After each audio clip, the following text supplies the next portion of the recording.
Yeah, Bishop O'Connell and I became friends.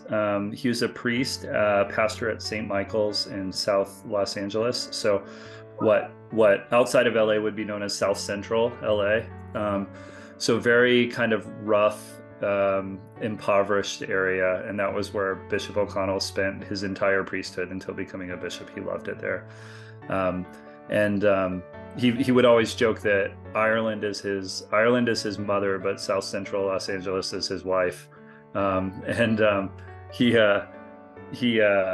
so I met him. I was working at the LA Archdiocese as the chief digital officer, and I heard about this priest doing amazing things and got to know Bishop O'Connell. So he had totally transformed this parish. St. Michael's transformed the school, and then it was just amazing when he became a bishop, because it was one of those things where it's like, wow, this is the exact type of priest who should become a bishop. So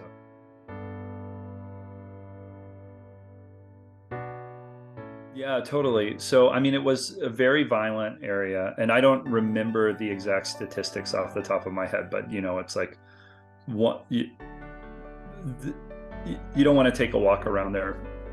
You kind of park your car, go straight into the parish, go back to your car, and but Bishop O'Connell, one of the first things he did when he got the assignment there, that he told me, was he walked the full perimeter of the neighborhood. So not just like the parish property, but the parish zone, like the whole territory of the parish.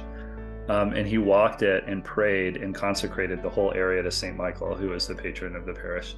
And the story goes that the violence precipitously dropped, like it just dropped after that. And Bishop O'Connell would go out and walk the streets and get to know people and shake their hands. And like I had some work done on my house. We built a fence, and he was so blown away that I didn't do it myself. He was like, why didn't you figure out how to build the fence yourself? And he would basically go out on the streets and meet people and give them jobs at the parish. Like if it was somebody who just didn't have anything to do, they were down on their luck, they'd be painting the gym at Bishop O'Connell's school, or they'd be building a fence, or they'd be doing different things. So that was one of the ways that he just brought life back into the parish.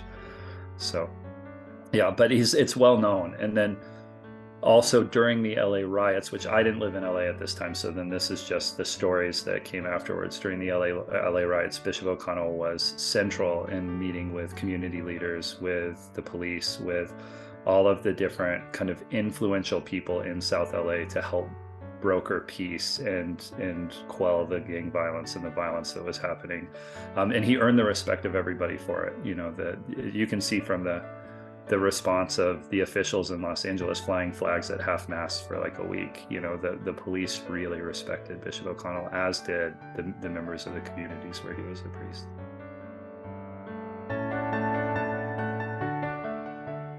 Yeah, it was like dry Irish one-liners and little jokes that he'd have rehearsed that would just always have you laughing. He and it was natural. It wasn't like he was trying out a bit on you. He just would flow right into a story that would turn into a joke that would make people laugh. And he was really genuinely very funny. And it was something that he loved to do. He loved making people laugh. So he always wore his flannel, like even when he had his clerics on, or even when he's wearing his pectoral cross or whatever as a bishop, he has a flannel over his clerics, and then and he'd wear a ball cap, and but he would go do stand up at and I know he did probably more as a priest than as a bishop, but he would go to the Laugh Factory in Hollywood and do stand up, and nobody knew who he was. He just liked making people laugh.